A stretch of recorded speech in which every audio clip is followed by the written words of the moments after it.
Welcome to Unapologetically Sensitive, where you can learn, relate, laugh, and maybe even live a bolder, brighter life. I'm your host, Patricia Young. This is a weekly podcast where we explore the strengths we have because of our sensitivity and some of the challenges it poses as well. The information in this podcast is not a substitute for help from a licensed mental health professional. Hey there.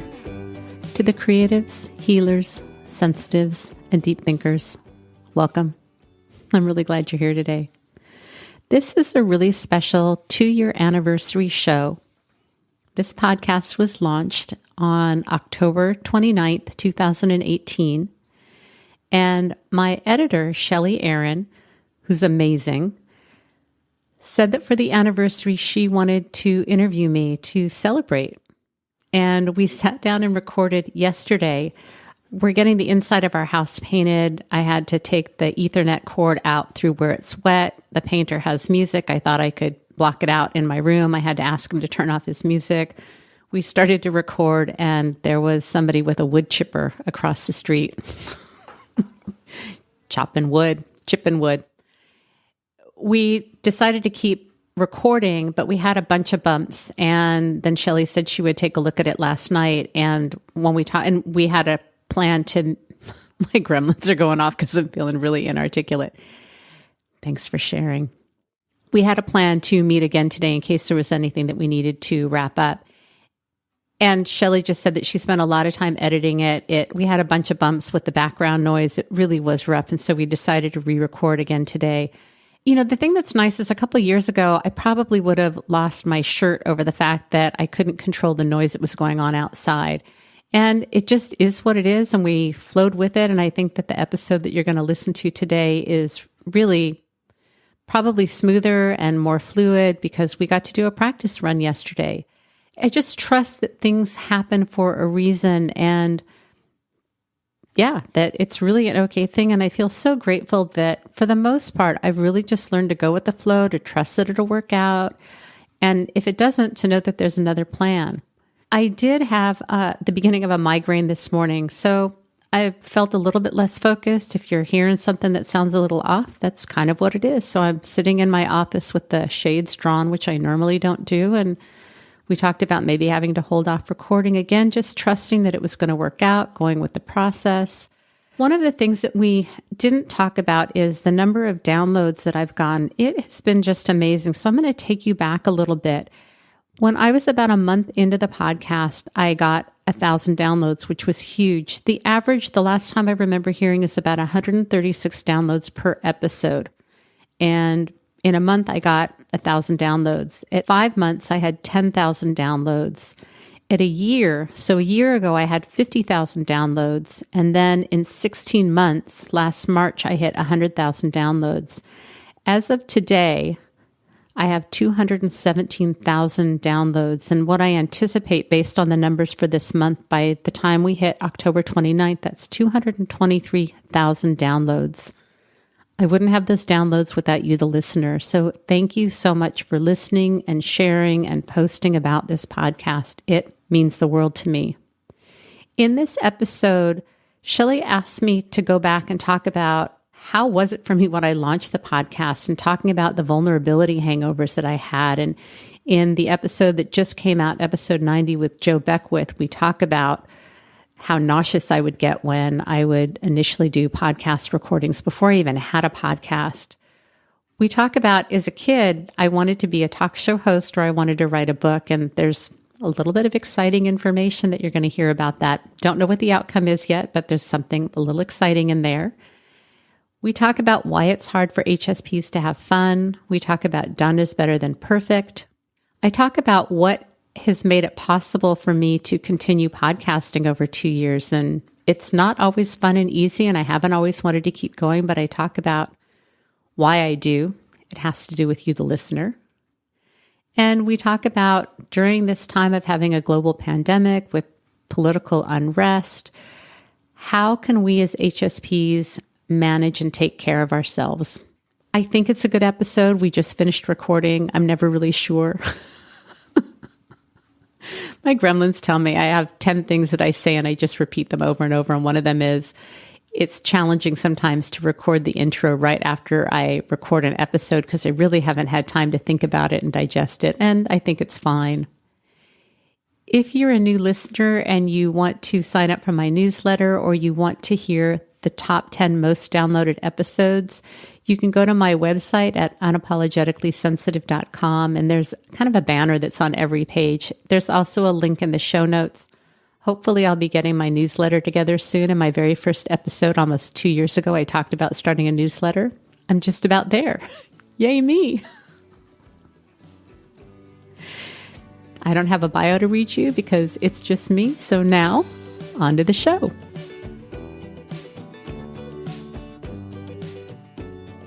Hey, Shelly, welcome. Thank you, Patricia. Thanks for having me. Back. Yeah, second time should be better than the first one. Let's see. That's right. So I'm going to turn this over to you. First and foremost, I want to congratulate you on your 2-year anniversary with your podcast. I have been editing your podcast now. Do we want to tell people how we've come together to work together? Yeah, I think that's a good story. Okay. Do you remember how we met? I do. I reached out to you when I was in between editors and asked if you were able to edit my podcast, and you weren't available to edit at the time, but you hadn't heard the podcast. And I think that that's when you started listening to it. And then at some point in the future, you reached out to me and said that you were available to edit. That's right. Yeah. Yeah. And I also joined your group HSP program, online program, which was wonderful, by the way. And after completing that course, we kind of went for a time where we didn't connect too much. I followed you and listened to your podcast, but then we kind of came back around, right? And you were needing some editing help. And I jumped in, and we've been working with each other for probably the last, what would you say, 3 or 4 months? Yeah, it has been. And just so that so my son edits the interviews, and then Shelly edits the intros. I edit the outros, and Shelly puts everything together and does the audiogram. So I love the work that you do. You've also done some video editing for me. So if anybody needs a podcast editor or a video editor, Shelly is amazing. And since my son is doing the interviews, I just want people to know that that is not Shelly's editing. And that's all I'm going to say. Oh, well, thank you for saying that. And I think Daniel does a bang up job. He does a great job. So I think it's been such a pleasure to work with both of you. It's been really fun. And I'm really excited to see what you have coming up in the near future. So I told Patricia that I needed to share her with her podcast listeners and taking us back over the last 2 years and really asking her a few questions to kind of mark this period of time as a celebratory time of really embodying this time of, it's a tough time we're kind of living in right now, but I want to take some time to celebrate and acknowledge the hard work that you have achieved through each and every week of putting a podcast out there. It's a lot of work. I know. It is a lot of work. It's gotten so much easier though, since I'm able to outsource more and more of it. It's helping me to do the parts that I love and to let go of the things that are just, that take time that I don't want to, it takes from my creativity. So I really appreciate everything that you're doing. It is so nice to not have to be spending that time and energy on things that really, it's better that you do it because you do a better job and you love it. And I don't. Let's start off by kind of going way back, even before your podcast launch, to your career as a licensed therapist. Can you share with us a little bit more about that? Sure. It took me 14 years to get my bachelor's degree. So anybody that's in college, has kids in college that's taken them a little bit longer, you got the 14-year benchmark. I graduated from high school. Nobody ever talked to me about college. I went to junior college. I got married. I got divorced. I didn't know I was an HSP. I really couldn't take a full course load. I got 2 AA degrees because I couldn't figure out what to major in. Somebody told me that I'd like being a social worker. And I said, okay. It worked.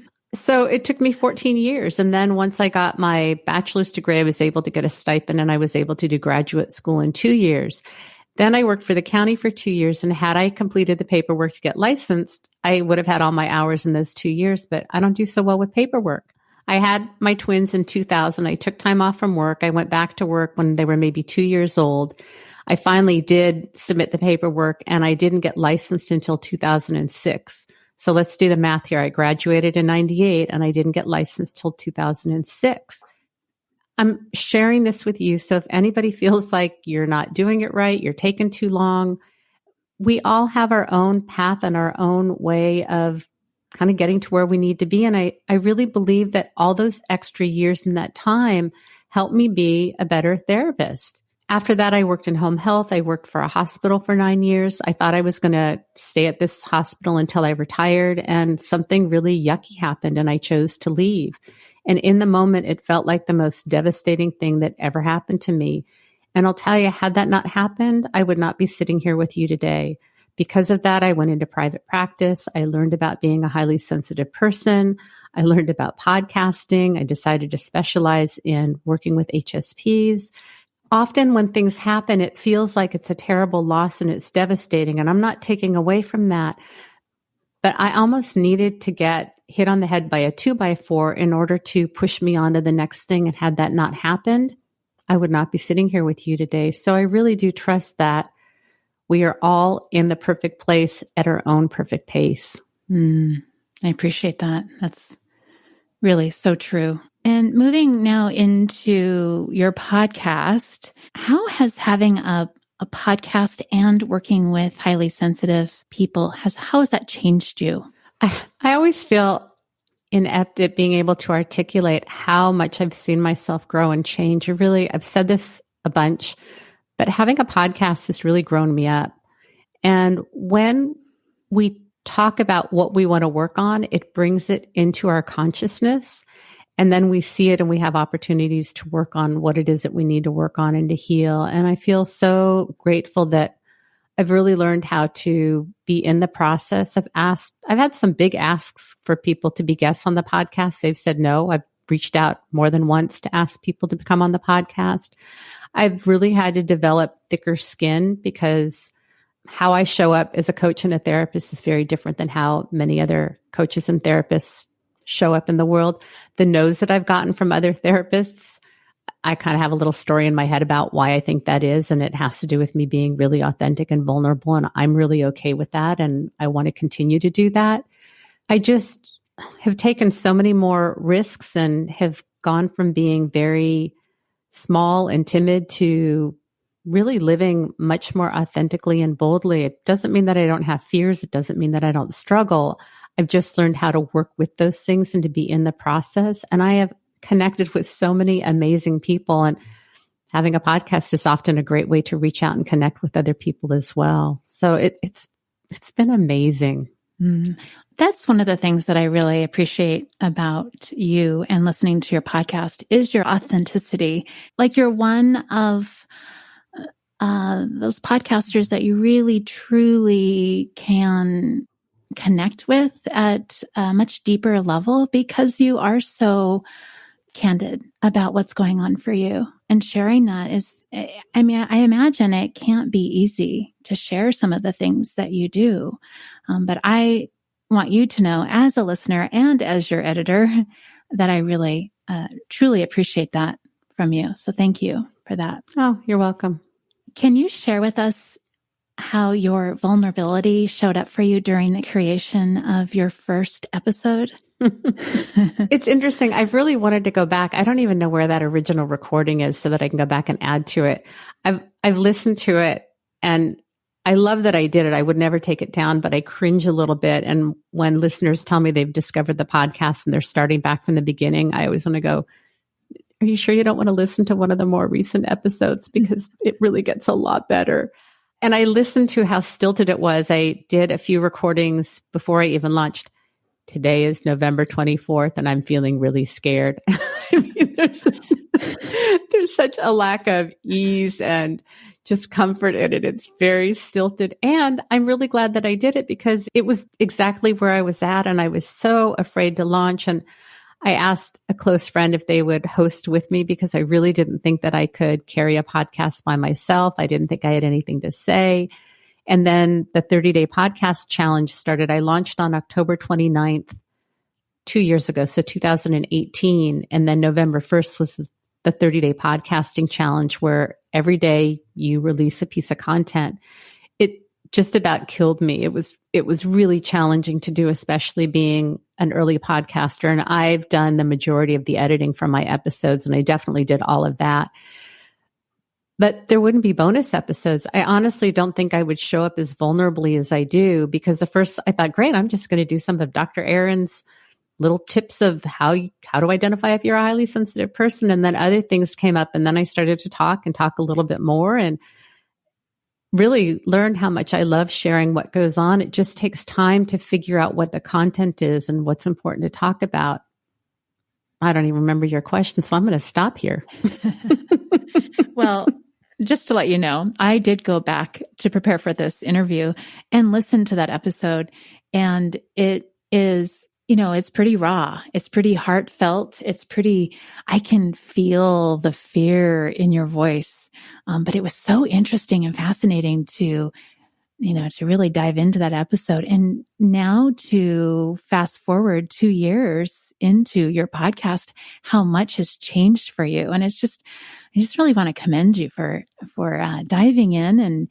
And I have started my own podcast, or I did start my own podcast. And like I said before, it's a lot of work, and it's very intimidating. So I just kudos to you, girlfriend. Good job. Nicely done. Thank you. I would say for anybody, it's really about being committed to the process. I've gone through times when I don't know what I'm doing. I don't have guests lined up. I wonder why I'm podcasting. And I really have to say thank you to the listeners, the people that are in the closed Facebook groups. It's the emails that you've sent to me, the messages that you've sent to me that tell me how much hearing about the trait has really helped you to feel more connected and not so alone. Those are the things that I cling to, that I'm really clear that my message is, I want people to have a sense of connection and belonging. I want you to know there's nothing wrong with you.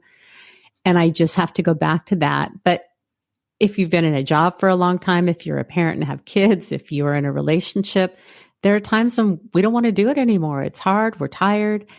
It doesn't mean that we don't do it. Obviously, if it's not good for you and it's abusive or something, you don't want to stay in those relationships. But we go through periods where it's not fun and we don't want to do it, and finding ways to make it sustainable. I take breaks. I do what I need to do, but just staying committed to the process, I think, is really important. And to know that the frustration, the discouragement, the disappointment, the losing interest, like that's part of it too. And it doesn't have to create danger.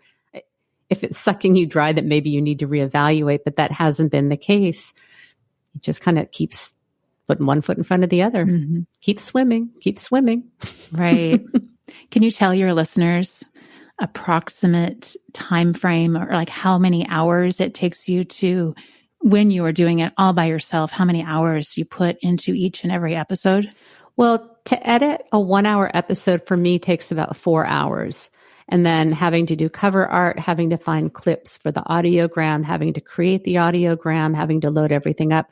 Initially, I was meticulous with the show notes, and after a while, it just wasn't sustainable anymore. And then there's the time finding guests, reaching out to guests, scheduling them. Then they send a headshot and bio, and having to pull that into, I keep notes during the interview. I keep show notes. And so I have to pull that information in. I have to, if we have conversations about what we're going to talk about, I need to make sure that I pull that into the notes during the interview.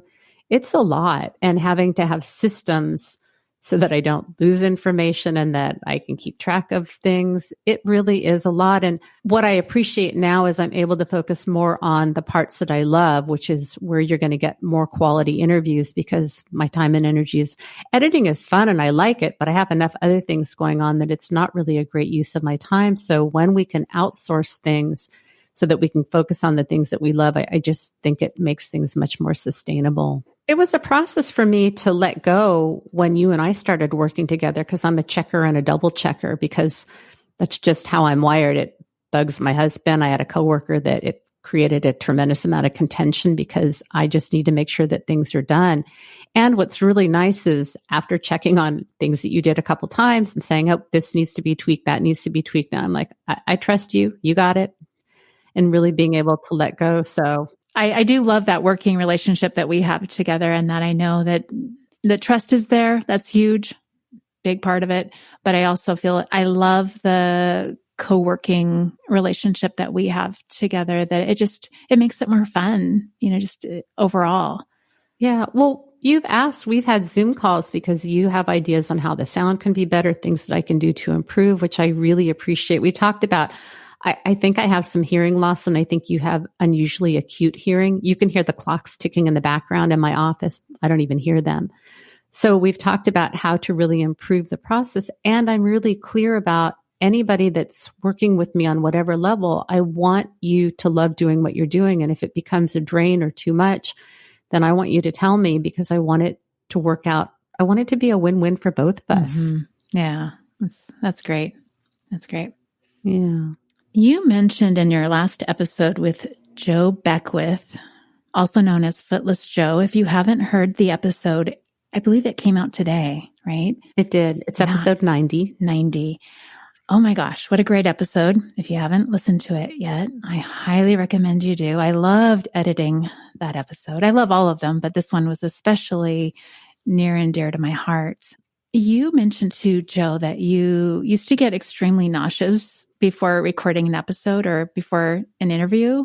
Can you tell us a little bit more about that? Sure. Brene Brown calls it a vulnerability hangover.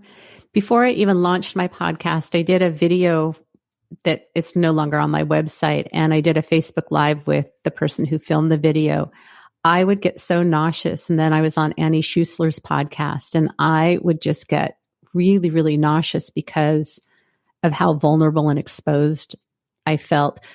I think that we have these constructs of who we are and we choose what to share. But if you're going into practice or business or you're doing a podcast, there's this whole process of what's my message? What do I want to convey? How do I convey it?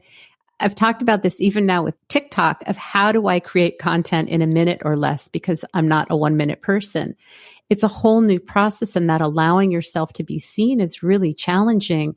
And my body would get so wired up with this vulnerability that sometimes it was really hard to discharge the energy, or initially riding the highs of watching the downloads. Or we'll talk about something that just happened yesterday, but I found myself just getting incredibly wired over something. And then how do I bring myself back so that it doesn't feel like my nerves are all firing at the same time? So what do you do now to get through that? Those periods of time where maybe throws you off track a little bit and you need to bring it back. What do you do? Because I'm a verbal processor, talking about it really helps. Walking the dog, I'm kayaking a couple times a week. Sometimes I have to cry if it's a good thing, but often crying helps me to just discharge some of that stress that happens. Stretching, yoga, breathing, lots of breathing. Often just reminding myself too that I'm okay, that this is just stuff in my body and that I'm really okay, and figuring out what I need to do next. Listening to music, closing my eyes. Just things that kind of help to re-regulate my nervous system. Drinking enough water. Mm-hmm. Mm-hmm. Good. I don't recommend ice cream, but I do it frequently. Yeah, me too. What's your favorite ice cream? Let's hear that. Oh, it depends. I love Ben and Jerry's because it's like you get to eat candy and ice cream at the same time. Me too. Yeah. So I love the coffee Heath Bar Crunch. Oh, I love that. That would be good. It's very hard to find. What's yours? Strawberry cheesecake. That is a good one. I tend to like peanut butter flavors or stuff with chewy, sticky, crunchy. Me too. Lots of candy in it. Yeah. I knew I liked you for a reason. Oh my gosh, you're my girl. Oh, if I ever come to San Diego, we're going to go out for ice cream. Okay. And a paddle. And a paddle. Yes. And a paddle. Yes. Oh, yes. Yes. Yes. Okay. It's a date. Let's talk about your childhood. You mentioned in your first episode that you aspired to be a writer or a talk show host. Can you tell us a little bit more about that? Sure. I grew up watching Phil Donahue, Merv Griffin, Dinah Shore. y'all know I'm 57 years old, so we're not even going to pretend that I'm not. Or I wanted to write a book. And it's really interesting reflecting back to that age. Like, I wanted to be known for who I was. I didn't want to be an actor for something that I wasn't. I really wanted people to see me and to know who I was. And it's kind of fascinating that now I have a podcast. And yesterday I received an email from someone at Harbinger book editor, book publishing, asking if I'd be interested in writing a book for them. Wow. It really floored me. I'm going to be talking with them on Monday to get more information. I don't know if it's something that I can do or I'm able to do. I need to get a little bit more information. I have to say my ego was incredibly thrilled. This thought of like, they know me, they see me, they talked about, they know the podcast and they're really interested. Like that just felt incredibly esteeming because sometimes you really don't know how much people, I mean, on one hand, I know that people are impacted because they tell me and I work with those people. And there's this broader reach that somebody from a publishing company is interested in me writing a book for them. It's very surreal. And I tend to really underreact with things. And so even having you interview me for this episode, I talked to my business coach yesterday and she's like, you should get food out tomorrow night. Like we have COVID, so we're not going out to eat. I don't even think about things like that. I just, there's a part of me that really underplays things and does not really know how to whip it up great. So we did get food out last night, but it was pretty darn exciting. That's really exciting, especially since we did talk about that yesterday, right? And then the next thing I know, I'm getting a message from you saying that someone just reached out to you to, for a book deal. Yeah. So that is really exciting. I mean, I'm really looking forward to hearing how that rolls out. How fun. Yeah, I'm really trying to just stay with the process. Like, let's get information. We'll see if this is feasible. Is it going to work? I have some concerns. And just to be asked feels like an incredible, exciting privilege. Mm-hmm. Yeah. So during your first episode, you talk about one of the objectives is to help highly sensitive people have more fun. Can you tell me more about that? No. Because I need to know. I need to know how to have more fun. I do too. It's interesting. What I discovered is many of us, the way that we find fun is through using our brains and problem solving. And that can be a way that we relax. I think a form of our creativity is part of our expression. And I think that we have this concept of extroverted play. We should be outside with a bunch of people doing physical activities and sports, if that's what we think play looks like, or playing in a group of people doing charades. And oftentimes that's not really what play looks like. I remember studying for the GRE and logic was not what was going to be counted for the social work program, but I loved the logic questions. Like it was like chewing gum for my mind. Often writing or reading or doing logistical things is really relaxing for us because I think that's just the way that our mind is so active that it's like giving a dog a good bone to chew on. Mm-hmm. And oftentimes early on when I would interview people and ask them, people would say they didn't think that they played and maybe it was like working on their book or doing things that don't come to mind when we think about play. But I think for us, that when we use our brains, that is often a great way that we relax. Do you think your kayaking has a role in your ability to have fun as well? Is there something that you want to share about that? My grandmas are like, stop talking about the silly kayaks. Is that what you're? It's kayak, kayak, kayak. Listeners, do you have kayak fatigue like my husband did? Kayaking has been amazing. And I forget that I really am very athletic and enjoy doing physical things.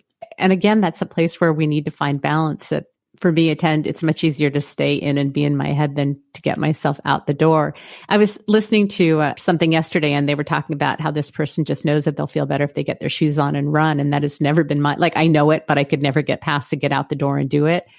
And with kayaking, there is so much peace that I have being out on the water and moving my body and hearing the sound of the birds. It's just mesmerizing. And a few months ago, one of my sons and his girlfriend said that they wanted to get me a kayak for Christmas. And I said, I appreciate it, but I don't want to have to deal with getting a kayak on my car.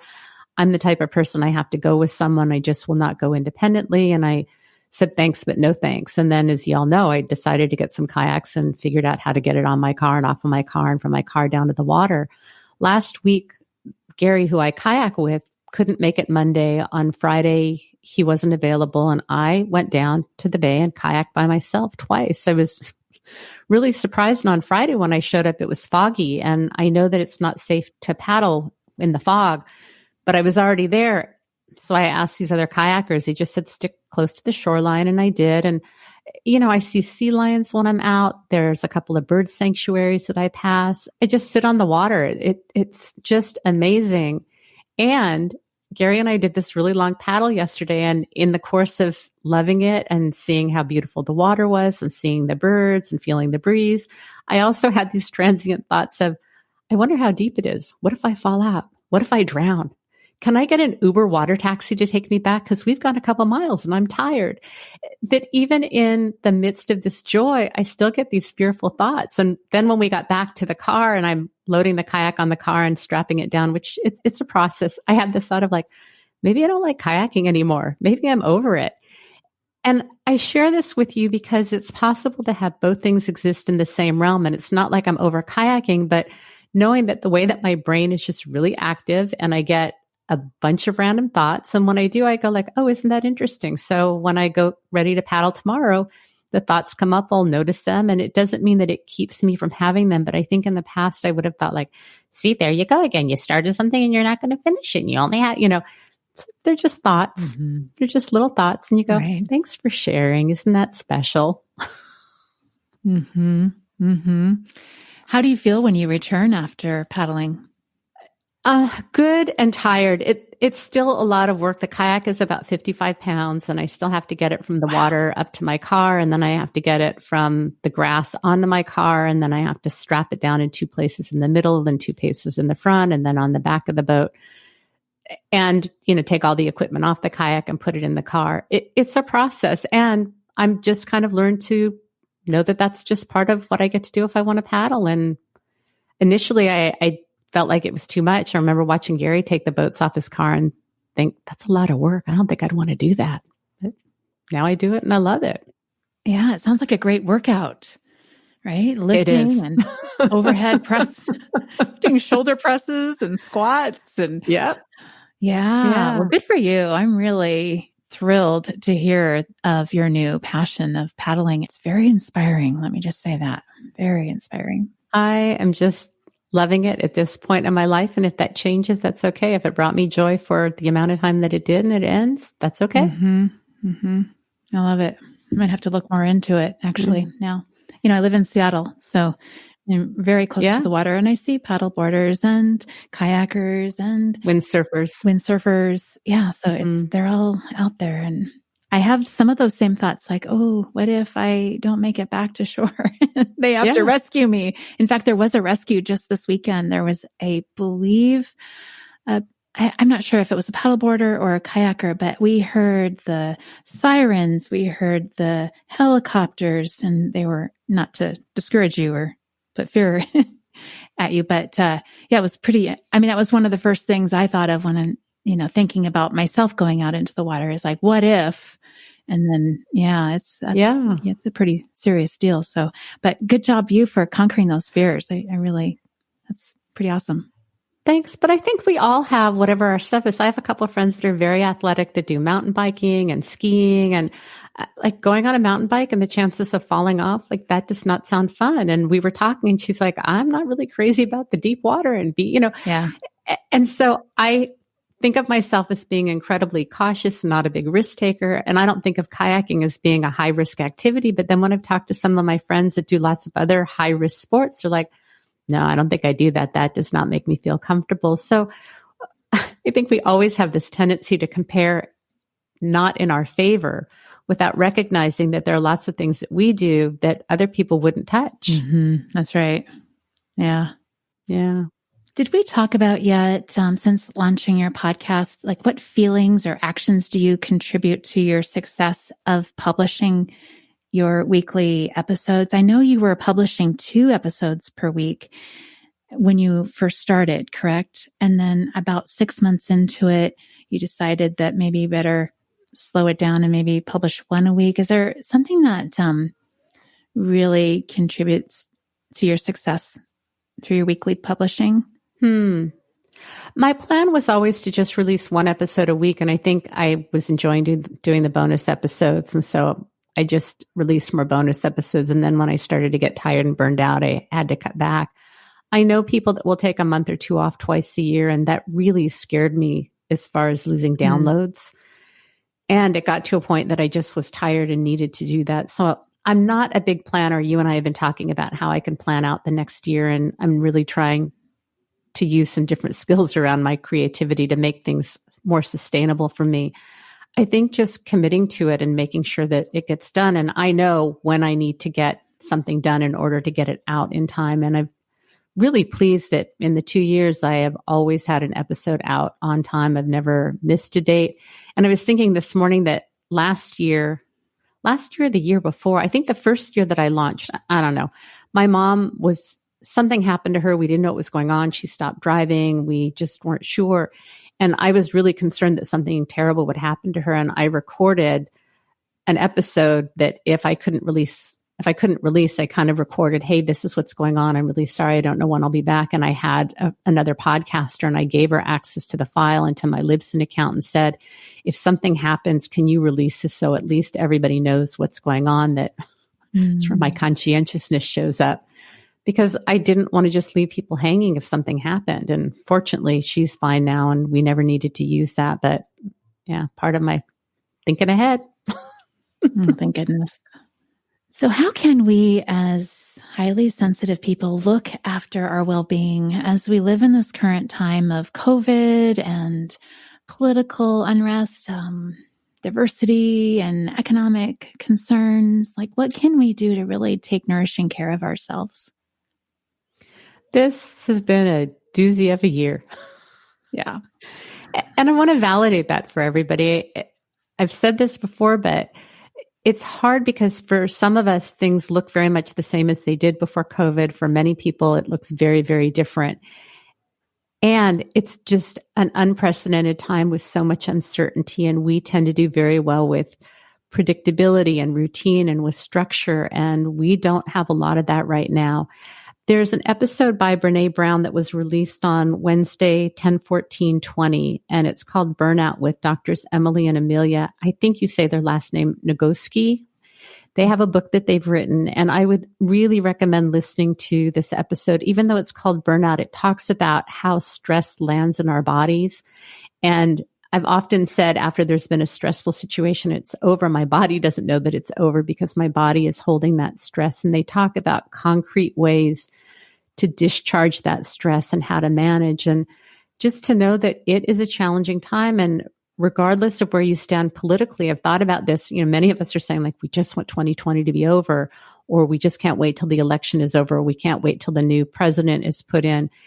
And I can imagine any of those things happening, and whatever's holding on in our bodies is still there. And so the event has happened, whatever outcome we're hoping for, and we still don't have that sense of ease. And so learning how to manage that is really important. And honestly, what I'm going to do is direct people to listen to that episode because this is really their research and it makes so much sense. That listen to the episode on burnout on Brene Brown's podcast called Unlocking Us. Which leads me right into the next question is, we can work with you individually or in a group session. Can you just talk a little bit more about that for your listeners? Sure. My plan is about 4 times a year to launch the online HSP course. And you took it, Shelly. Are you comfortable talking about what you got out of it? It's been over a year now since you took it. Yes. Right now? Yeah. Tomorrow? Yes. No, yes, I'm yes, happy please. to share. I found that being a part of a group always I'm an only child, just to back up here a little bit. And I feel like I am a very, very highly sensitive person. I feel others' pain. I am so sensitive. I found it truly, truly helpful to be in a group of other individuals that were varying in all different levels of sensitivity. Just as I mentioned in our conversation a year ago, that to know that you're not alone is huge. Is huge. I think you sharing also in your groups and along with your podcast, your feelings around sensitivity just helps you to, come away from whatever that conversation is at the time and to apply it to help you move forward and not suppress or not ignore or think you're being this or to that, right? You really have some tools to work with being in a group of highly sensitive individuals that are going through the same thing that you're going through. So I can't stress that enough, especially during this time. I would highly recommend an HSP to join your group if they're struggling, and even just sitting and listening to what other people are saying, and feeling into that and being a part of that it's not easy, but nothing worth having is, right? It's a process and it's a constant, I don't want to say work, but managing our personality traits of being a highly sensitive person so that you can live life your fullest and most vibrant way. I think that's how it helped me anyway. Yeah. I have a number of people in the groups that are conjointly in therapy. And oftentimes people will think that their therapist is just being nice to them because they're paying them. For many of us, we did not grow up in supportive environments. We've had relationships or work relationships that are tangled and difficult. And the experience of being with a small group of other people that are wired like you in a safe environment can be incredibly healing. And I tell you, every single group there, it comes up at least 3 times where somebody will feel like I'm talking too much. And so we will say, do you want to get it? The mouse in my pocket. I'll say, I don't know where that comes from, the imperial we. It just happened in group yesterday where I said to someone, would you like to get a reality check? And they said, did I take up too much time? And inevitably everybody will say, I loved how you introduced yourself. I loved hearing what you had to say. No, that wasn't my experience. That we have that wound of too much and not enough. And I'm not negating what a therapist or a coach can tell you, but when you hear from people that have no investment in being nice to you, it's like being in a loving, supportive, nurturing family, what many of us didn't get. And then when we see how we're treated in this group consistently week after week, it gives us an idea of what's possible in relationships, because many people don't know what it's like to have somebody in their life who really supports them or have a handful of people that really support them. I love the group work, and I find that it's so empowering, and to watch people change is just incredible. So there will be a new course starting in January. I work with people individually. Sometimes we have a lot of wounding and we need to work that out first before we can do group work. It just really depends, but it's such a joy and an honor to allow people to let me see their process and their vulnerabilities.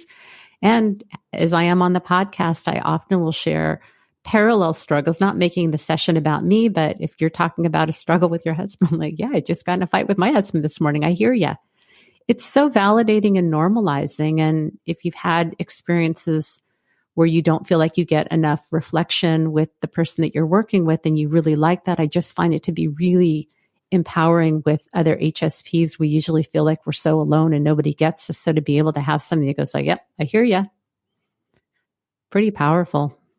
Very powerful and very safe. The word that came up for me while listening to you is safety, and empowering to move forward and to, again, not hide your traits of a highly sensitive person, but to live fully and embrace those traits, because that's what makes us so special.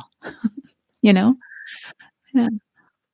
Yeah. I got feedback from somebody who took the last round of courses that it surprised her that for me being a therapist that I shared as openly and vulnerably as I did, that she just wasn't accustomed to that. And the way to to have people share intimately is to model openness and vulnerability, because then people know like, oh, it's okay to talk about, we're not doing that. I'm fine. How are you? I'm fine. Mm-hmm. So every week, if there's something going on, and inevitably there is, that's usually what I'll lead with, because it allows other people to go to a deep, uncomfortable place if they want to. Everything is optional. That's right. That's right. Yeah. I think I've covered pretty much everything I wanted to ask you for your special anniversary episode. However, I do have one more thing. Your mantra, done is better than perfect. And I have to share with you and our listeners that I have a hard time letting work go. I want to keep continuing and make it better and make it prettier and make it sound better. And, just every little thing I can do to keep going. And sometimes my work doesn't ever get done because I kind of want to keep working on it. So I can't tell you how much that I've really appreciated that special mantra of yours. Can you tell us any more about that? I know your listeners hear it from time to time during your episodes, but what do you have to say about that mantra? I wish it was my original saying, but it's not, and I don't even know where I got it from. As highly sensitive people, we tend to be perfectionistic, and the way that we show up is generally much more thorough and efficient than the non-HSP. I'm not trying to build a better than worse than case. This has just been my observation. Because we struggle with transitions, because we have such high expectations, we often don't do things because we either can't get started or we can't do it exactly the way that we want to. And so being able to lower the bar and use that mantra of done is better than perfect often allows us to take that first step. And generally, when we do a lousy job on something, it's more than adequate. But it's that barrier that we have. And I've shared that I'm embarrassed, and it's true. My goal every week now is to have one fruit and one vegetable and to prepare one meal. And when the bar is that low, I generally can meet that, and then I exceed it. And I'll tell you, there are some weeks where I haven't. And learning to be really okay with that, bringing that self-compassion in, because the reality is everybody has had a week where you've fallen really short, whether it's with work or exercise or housekeeping or parenting or personal care, whatever it is. And we live through it. So we can either beat ourselves up and tell ourselves a story about what a rotten person we are. The reality is we've probably done everything that we think is going to ruin us anyways. It just happens. We go through it, and life is cyclical. And so we have the high times when we're showing up the way that we love, and the lower times when things are not exactly the way that we want. I guess as a listener, what I would want you to know is you're okay. You're perfect exactly as you are. There's nothing that you need to do to earn a sense of value and worth. Whatever you think is wrong, what if it's supposed to be that way today? To really allow the messiness, the imperfection to be okay. Because when we're in that perfectionism, it's very binary. We're okay or we're not okay. We're perfect or we're imperfect. And to be able to learn to tolerate the discomfort of being in that messy middle place where we can hold more than one thing at a time. We can want that perfectionism and feeling pain around it and knowing that we did something and it's good enough. There's just so much relief and freedom. And I still have to do that. I have episodes that I feel like are not up to par, or I ramble, or I repeat myself, and it's just like, it's got to be good enough. And when we do that, we allow other people to be human. And when we are human and messy is where we find connection. And if I'm playing the I'm fine and everything is perfect, nobody can touch me. And what we really want is connection. We really want to be seen and heard. And we want people to love us for our messy selves, but it's what we fear the most. If you see how messy I am, you're going to reject me. That's usually where we connect the most. That's where our sense of empathy and understanding comes from. I think I just need to take all that in one more time. I'm going to love editing that part. Thank you. That was, wow. That was really great. Oh gosh. Is there anything else that you'd like to send us off with before we wrap up this episode? I really want to thank each and every one of you that's listening. I really hope that you know how much I appreciate you for showing up, for growing, for the courage that you have to look at things that are difficult, to do hard things. If you're in the closed Facebook group, Unapologetically Sensitive, we have such a beautiful community there. for everybody that's reached out to me, for the people that are wanting to reach out and they haven't. Wherever you're at is okay. And I deeply, deeply appreciate every single one of you. And I just am sending love and light out to you and deep appreciation and compassion, because without you, there wouldn't be a podcast. If nobody listened, I wouldn't be here. So thank you very, very much. Beautiful. Thank you. Thank you.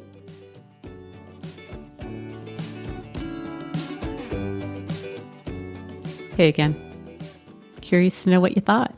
I have a little bit more investment in this episode than I do in any other ones, because it's about me. I'll tell you, working through my lack of, I don't want to call it self-esteem, but I really have a high need for validation and just being aware of that. And I've had to walk through discomfort and talk myself through things. And it's something that's ongoing for me. I don't think I get devastated, but it's certainly there for me. I think we all want to feel seen and heard and that we're important and that we matter. That goes on for me too. If you're interested in joining the closed Facebook group, if you're interested in working with me, if you're interested in the online HSP course, if you look in the show notes, there are links to all of those. If you want to find out more information, you can go to unapologeticallysensitive.com. Also on the podcast page, you can click on the episode and all of the links are in that. I have a couple of slots left for working with people individually. I think going into the holidays and the elections, if you are needing some support and you're thinking about working with me, please reach out. It's just a great way to take care of yourself.